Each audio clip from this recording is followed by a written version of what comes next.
Hey, because I'm going to be talking about night buses in my next video, I think this would be a good opportunity to summarize what I've said in a previous video because that previous video is a reaction video and I think it's too long. My points might have gotten a little bit lost in the video or something along those lines. But so my script is technically the comments I just posted to another one of my viewers.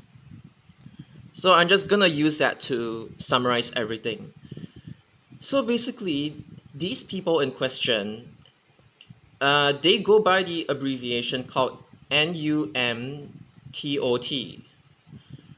or like actually just New Urbanists in general. And these people are kind of like the annoying vegans of like the transport world, and I'm just gonna summarize why. So I said that like reducing traffic is one thing, but banning private vehicles, like private cars, is like taking it way too far. And more often than not, they come up with like the most unrealistic suggestions just to screw over everybody else. And the reason why I said trams will never work in Singapore is because, okay, in some areas they cannot work because of like terrain, like let's say NUS, for example. But I mean, like from a general standpoint, the reason why they cannot work is because of Singaporean drivers, their driving habits, like their bad habits. They don't have the best safety record, obviously. They keep it every time on the news. You just see like traffic accidents happening on the expressways or even on like normal roads and stuff like that. So, what makes you think that like Singaporean drivers, they would not just car drivers, but like people driving taxis, big trucks, delivery drivers. What makes you think these people would give way to trams or like ARRT in general? I think if you use ARRT, you're probably gonna have to like grade separate it a little bit. I don't mind that in like some areas, like trialing ARRT out, but the trams is just like not realistic because of the way Singaporeans drive and how they tend to be like rather inconsiderate of like other road users in general. I will say that. Not just that, you need infrastructure as well. Hey, did you know that the previous deputy director of bus assets, RW, he crayoned all those like three-door single decker shits and like double decker whatever, but like he didn't even lengthen the bus stops, and he's like, oh, let's spam 3D2S and three-door single deckers all over the island, and let's like just restrict all. I don't know, but it's like they are like carelessly and haphazardly like implementing this without the correct infrastructure. And what I mean is that there's like three doors, right? So the door that's like at the rear of the bus, like there's door 1, 2, and 3. 3 is the one that's like nearest to the rear. Door number 3 usually just cannot open at certain bus stops because they haven't been like lengthened enough. And then even as poor SBS Transit, they had to like paste stickers saying that, hey, this door would not open at certain stops because said stops just aren't designed for it. Hey, when okay, Singapore is gonna get electric Benny buses in like late 2026 or spring 2027 latest, like just a demonstrator units. But uh, even when Singapore like they first planned for Benny buses back then, like let's say Woodlands Circle, the curbs of as in like the bus stop, the island bus stops, they made like the curbs like a lot smoother so that the bendy buses could enter and exit with ease. And when you make the curbs smoother, it's not just bendy buses that benefit from that, but any other bus that's using the bus stop would benefit from it as well. And that's what I mean by you need infrastructure. And for trams, you definitely need infrastructure, and it's just way too costly to implement this. And I would rather you just run a bus route, if anything. For short distance, obviously, just a feeder bus route that loops inside whatever area that you think, oh, trams would be suitable. I don't know. Just run feeder buses, whatever kind of feeder bus that is. If it's really low demand, you could probably use like the ones that we have back at home, Hino Poncho. I mean for like the lower demand areas, but yeah. And the next point is that, hey, there are actually cars or other vehicles that are designed for like disabled people in general. And if they genuinely prefer driving as opposed to taking public transport because it's like a hassle, you need to like make your way to the bus stop, you need to like transfer from bus to bus or train to train or bus to train, it's really a hassle. And not just that, some people they just don't really like squeezing in with other people, like in a crowded train for example, and that's completely fine. And which brings me to my next point is that a lot of these like new urbanist people, they are really ableist and they operate under the assumption that like everybody knows how to walk, cycle and ride, that kind of thing, and they just completely shut out disabled. That's just one example, but like they just want everybody to like, they just want to force fit everybody into their proposed model per se. And when some of these people they talk about like how people shouldn't have private vehicles and it should only be people who work for a living that should have said private vehicles, including like those big trucks, they completely ignore like taxi drivers or like the people who run all those car sharing there is absolutely nothing wrong with car sharing in the Netherlands. I'm not too well read when it comes to the Netherlands, but they do run it and it works. It's okay. I don't get why people are like so against it, like why people are like so against cars in the first place. I know taxis are cars, but like come on, these people like they need to, oh my god. The job market in Singapore right now is like really really bad. You can't just like tell them to resign and then go find another job, like another form of like driving job. These people literally drive for a living, and what the new urbanists are like suggesting is just trying to screw over their like livelihood and income. Because these people they have a really bad habit of saying, hey, people should not live in this because I want my city to be high density. And they bring out the point that like, hey, all these single houses, they're like not space efficient and everything along those lines, and they're like everybody must live in high rise buildings, apartments and all these sorts of things.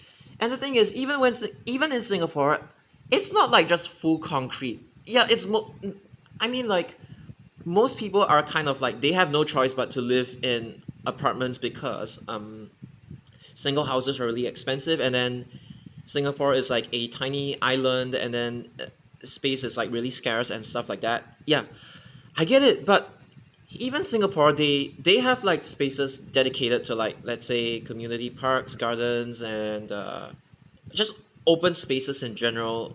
Not every single like not everywhere in Singapore is like literally just high rise. Although to be honest, given the current trend, Singapore might be going towards that. Unfortunately, like these people, they literally just destroyed a mangrove just to build more flats at Pasir Ris, like near the MRT, and I don't support that. But I'm just saying, these new urbanists, they literally want to force everybody to like live closer together, and then they would use this as an excuse to say, oh, we don't need long distance travel, we only need short distance travel, all deliveries are going to be made by bicycles, and then they're gonna bring up like the most extreme examples to prove their point why, oh, they do need ambulances. Okay, to be honest, I don't know how detached from reality they are. Some people say, oh, we still need ambulances. Some people say, oh, the hospital is just next door, let's just use a stretcher. I don't know, it's like those people don't even live on planet Earth sometimes when I look at their arguments. And then, but the other thing is that they are like, oh, all deliveries can be made using freight trains or like using bicycles. We hate vans, we hate trucks, and we don't need those big trucks. Everything is so close together that like we don't even need delivery vehicles in the first place. That's the kind of like delusion that these people come from, and that explains why some of them they despise it. They despise all those private vehicles, even though they're commercial. They aren't even like private in the first place. I mean, it's like the vehicles are privately owned, but their purpose is to be commercial. Taxis, delivery trucks, and everything, they are a necessity because it's not like you can send bus routes, or like you can build free trains to like every single part of like the world. Some places you genuinely need like road vehicles in general, be it trucks or like small vans, or some people even use buses to deliver stuff. I don't know, but like now you can understand where like the delusion's coming from. I hopefully, because ultimately, just as people have the right to own a car, people also have the right to decide whether they want to live in a single house, especially if they've worked hard for it, like you've made it in life, that kind of argument, that kind of thingy.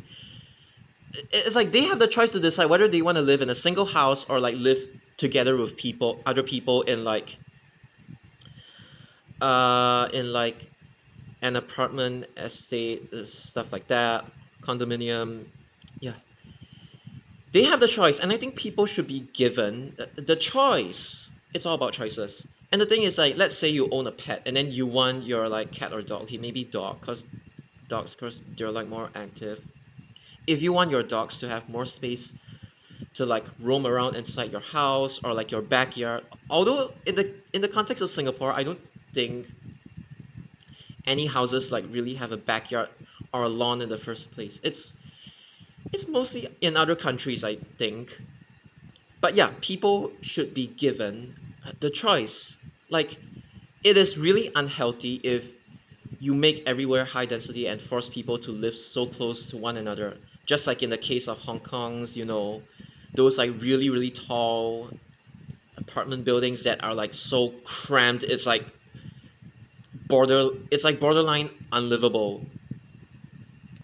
And with higher density, more crowd, more stress, more noise as well. No matter how hard you like, sorry, I mean, no matter how hard you try to like insulate, like soundproof the walls, when you have so many people living together, it's bound to get a nightmare. It's bound to become a nightmare, and that's why you cannot make any place way too high density.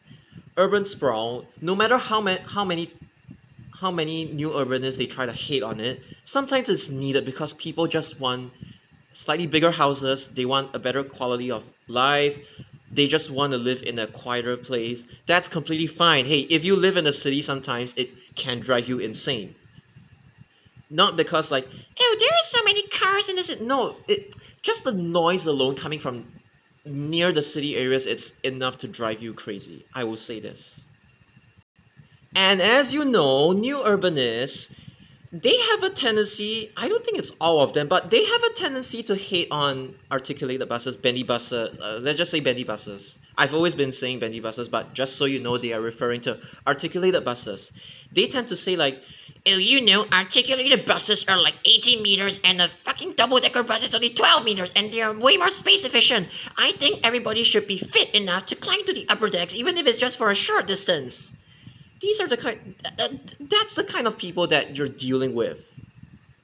So that's one. They completely misunderstand the point that like school buses or like I mean bus routes that pass through a lot of schools, especially primary schools.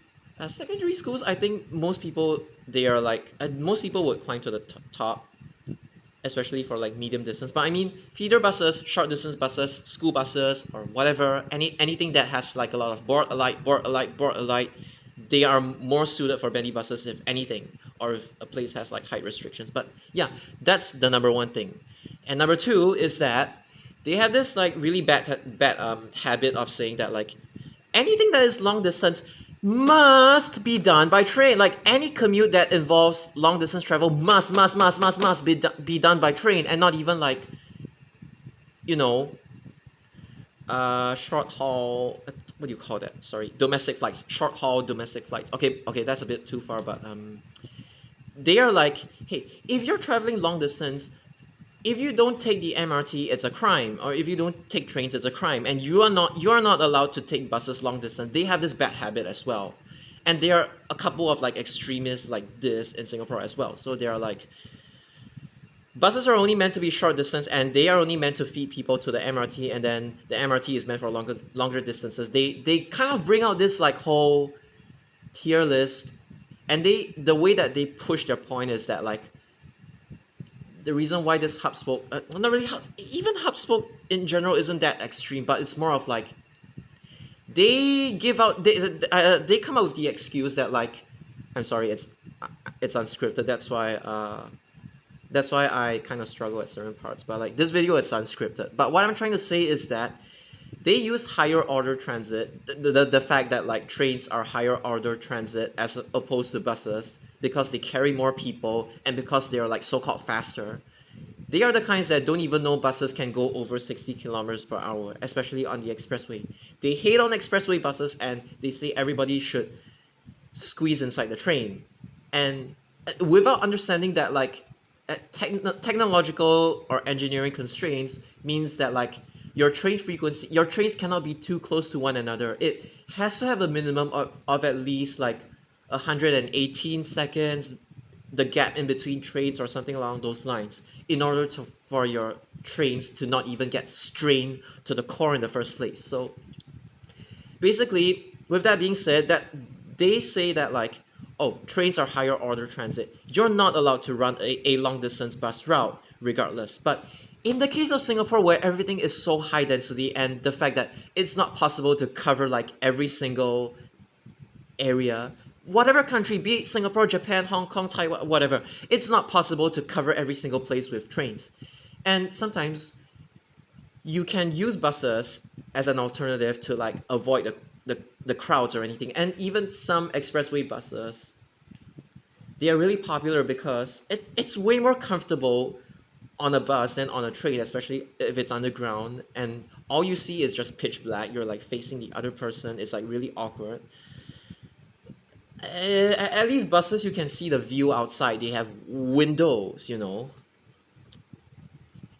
I mean, like, generally, that's the reason why some people, despite trains being faster, I mean, in some cases buses are faster, but when in terms of like route, but that's the reason why some people genuinely, I'm not saying bus enthusiasts or what, I'm just saying some people, they genuinely prefer taking bus over train. They want alternatives.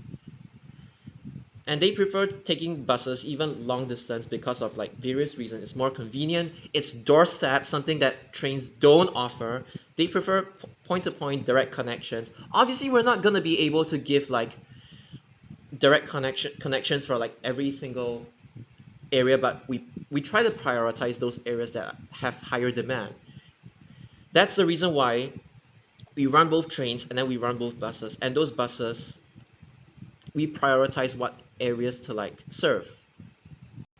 I mean, yeah, density also kind of affects like the bus frequency, the intervals that of a bus route, basically. So again, obviously you're not going to be able to have direct connections, but the connections that the existing trunk or feeder buses offers, direct connections, because it's direct and it doesn't involve hub spoking, bus, MRT bus, and transferring like 9,999 times because of the hub spoke. They say you have to transfer a lot because you're meant to transfer a lot. Some people prefer nobody in the right mind wants to transfer too much. If they have like a more direct, be it bus or train ride, they would choose the more direct route. Because, okay, Haslaw, would you rather take the shorter route or the winding route? I mean, it depends, but like, if you're rushing for time, you would want the direct route.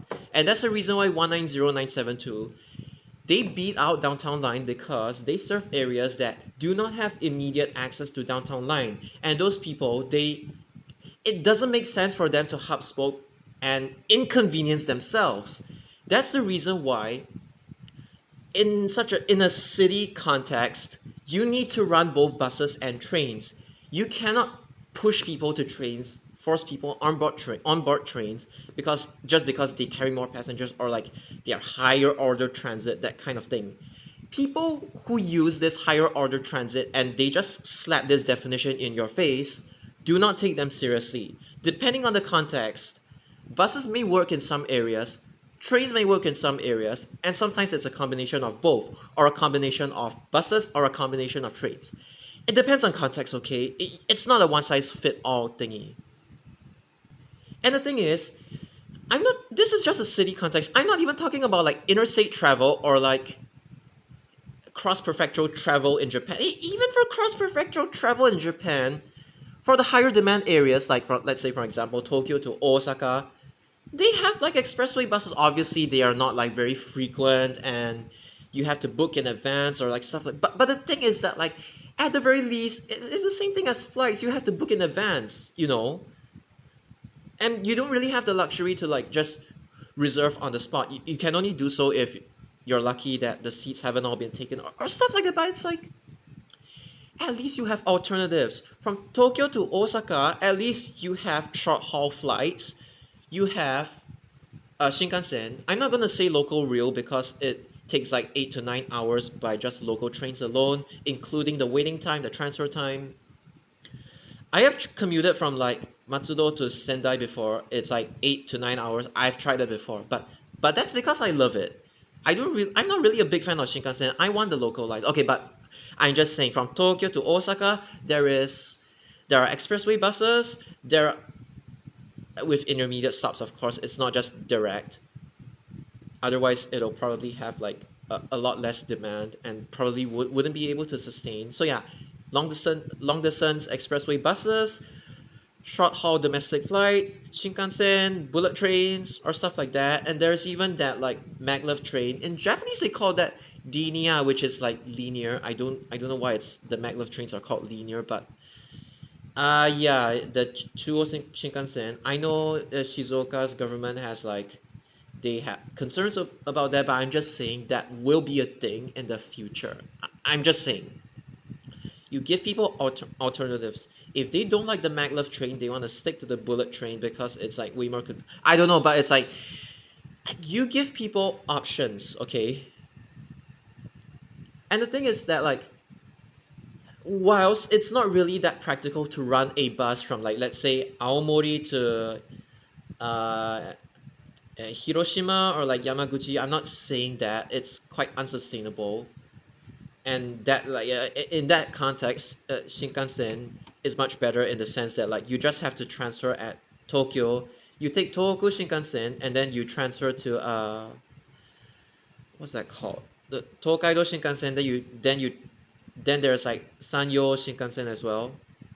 But yeah, nobody is arguing for the fact that like we need long distance. I'm not saying that. I'm just saying like for like somewhat long distances, less than 100 kilometers per hour. I'm just giving you an estimate for city buses. I'm not talking about like expressway buses or like coaches. I'm talking about city buses.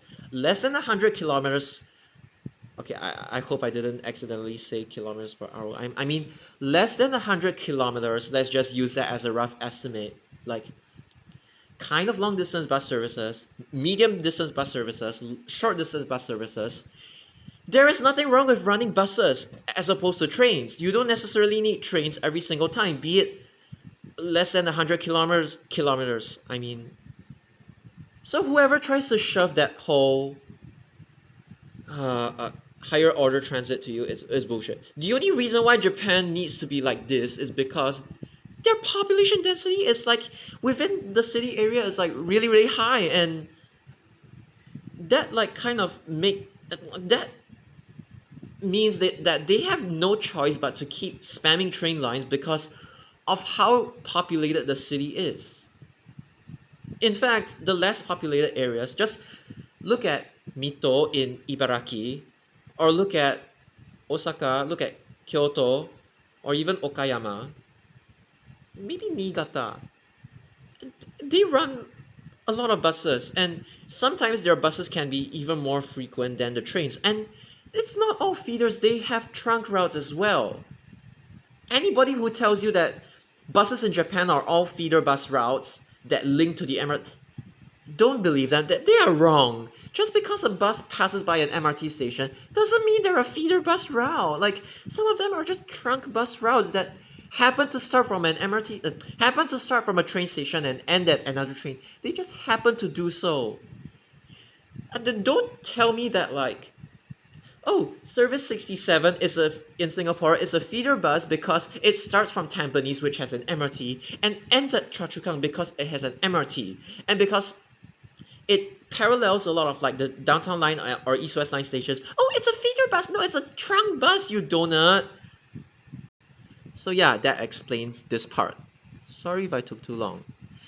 And the next thing is giving people the choice of what they want to travel, okay, how they want to commute and travel. Okay, the thing is that, like, is reducing traffic important? Yes, for both car drivers as well as commuters or even bus drivers. If you make public transit good, more people might feel like taking the bus or train. I'm not saying that they will completely ditch their car and switch to bus and train. I'm just saying that it will get more utilized. But here's the thing, encouraging is one thing. Do not ever force them. Because it's like some people, like as I've mentioned here, they love cars. They're car enthusiasts, just like I am a bus enthusiast, just like how some people are train enthusiasts, just like how others might be enthusiasts of like heavy vehicles, trucks. They're car enthusiasts, bus enthusiasts, truck enthusiasts, just like how some people are train enthusiasts. They're car enthusiasts. Like, they love driving, they love cars, they love their cars' engine sounds. And the thing is, like, in the future, I'm not talking about preserved vehicles. Preserved vehicles can be whatever Euro 1, 2, 3, 4, 5, 6, I don't care. They are preserved for a reason. But for the majority, for the masses, just ensure that like all the cars are at least Euro 7 hybrid, as in like diesel hybrid, or hydrogen, CNG, or whatever, or electric. Just ensure that they operate using like cleaner, more renewable forms of energy, then that's fine. And I even mentioned best of both worlds. It's like those who love to drive can deal with less traffic, and the people who are using the buses, they can enjoy less traffic, also less congestion, leading to less accidents as well, like on the roads. It's not like trains don't get into accidents, they do derail. I mean, no mode of transport is like completely safe. And I can't even take the video maker I can't even take the video maker seriously, because they even said that like, hey, people should commute using those pods using in like Heathrow Airport in the UK. Those pods are like it's a unique case use, okay? Come on. It's not meant for like it's just a niche use, okay? Oh my god. I can't even believe like these people, they script bullshit like this. And then I did even say those who take bus can enjoy less traffic and get to their destinations faster. Don't force people. Which means that people who prefer bus or train, they take bus or train because it's good. People who prefer driving, let them drive. No forcing. And the other thing is that as much as these videos, these anti-car videos, they often try to suggest that, oh, having a car is not really freedom because you get stuck in traffic jams, or like they try to guilt trip you emotionally because it's like, oh, you're not saving the environment. I mean, isn't this saving the environment enough? Come on, like these people are like, they really need to like go for I don't know. They need therapy sometimes with how forceful they are. And then the thing is that as much as a lot of people don't want to admit it, some areas, because of where did I say? Did I say this in the next? Yes, I did say this. Because of roads, terrain, like let's say Brazil, for example, or even the hills in Hong Kong, or the mountains in Japan, meaning you have to build tunnels for trains, which, yeah, it's extra cost and it's not really that You just have to keep tunneling. And then there are like environmental impacts as well. Yes, you can do your best to like minimize it, but there are environmental impacts. Because of this, not all areas are suited to run buses or trains, or even Hino Poncho, because of like what I mentioned here, low density, even the Hino Poncho routes in Japan, they are for like the suburbs, rural areas, countryside areas.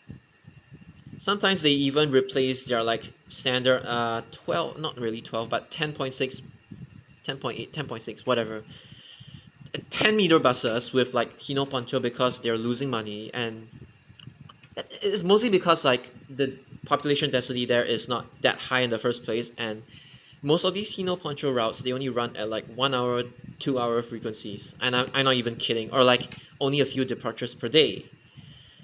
Yeah, it's the public transport in Japan, in the suburbs, rural areas, they're kind of shit. Admit it. The reason why you don't feel it is because most of you tourists, you only commute within the city areas or like popular tourist destinations. You don't really go into the suburbs. Come on. So yeah, what did I say? No matter how extensive your bus network or your train network is, some areas they still require you to drive because there's literally no reason to send bus and train to sit. I've talked about this. Secluded industrial areas like Tuas, low demand, like let's say Seletar. You know those private housing estates where it's mostly single houses instead of like being an HDB? And most people there, they have their private vehicles as well. So there is literally no demand. Even if those people they have no private vehicles, the demand is so little that it's like you might as well tell them to like, hey, just go out to the main road and take a bus there. There is no reason to send a bus service into like these smaller roads, because it's like some trunk bus services, they have to be straighter, they have to be more direct, they cannot afford to like wind a lot. Obviously there are examples like bus service 28 that winds around Tampines, but it's meant to wind around Tampines anyway. So yeah, I mean like at these areas, it is really not worth it to send a bus route inside. And to reach set areas, you might even need a car. And that's the reason why I talked about maximum freedom. I'm not kidding. Really maximum freedom in the sense that like you can get to point A to point B with zero transfers, hassle free, as long as you don't run into congestion. And that's why we need to reduce traffic congestion. We need to take like some private vehicles off the road, and not all of them. People who want to drive can drive. People who want to take the bus can take the bus. People who want to take the train can take the train by choice. Encouraging is one thing, but no forcing, please. And legitimately, walking is too tiring. Walking in like Japan, as when it's not summer, or maybe it's not winter because it's like quite cold. Walking in Japan during spring and autumn is definitely better than walking in Singapore because it's so hot and humid in Singapore. My eczema is like starting to flare up. Walking, cycling, they require energy, and it's just not practical in some cases. And that's why people who tell you that you can only walk, cycle, or ride, like only do that, they're out of their mind. And in that video, those people literally said, oh, imagine an orchard road that's like pedestrianized, no cars, it's all greenery, shopping, like community spaces. I mean, like, you pedestrianize Orchard Road, how the fuck do people even get to Orchard Road in the first place? Squeeze on the train! They're not commuting to work, they're commuting to... They're like trying to get to the shopping district. They don't want to squeeze in like the crowded trains. Unless they have no other choice, depending on where they live. If you pedestrianize Orchard Road, how the hell does 502 and 518 even reach Orchard Road in the first place? They need to touch Orchard Road, Somerset, Dhoby Ghaut, Raffles Hotel, Suntec, Bayfront. How are the buses even going to bring passengers to the destination if you pedestrianize Orchard Road? This is another reason why numbtots are stupid. They think train is like the solution to everything. When I've literally made like tons and tons and tons of videos saying why 502 and 518 can still survive as express services till today. And no matter how many times I say that, they don't listen and they say, "Oh, we must rapid all the bus services. Let's make 502 and 518 skip the entire shopping district because I don't like unidirectional loops. I only want all my rapid buses to be bidirectional, and I want them to compete against the MRT. I will create a rapid bus from Pasir Ris to Jukun, even though EWL and CRL in the future is going to render it useless. I'm going to send a direct bus from Tuas to Canberra and Woodley. And I'm going to send a rapid direct bus from Boonlay to Lim Chu Kang, even though there is literally nobody in Lim Chu Kang, and I am going to make on-demand public bus within Lim Chu Kang, despite how low the population density is. It's not even 400 on-demand public bus." But yeah, I'm sorry, enough of the rapid bus nonsense. So I talked about the conclusion that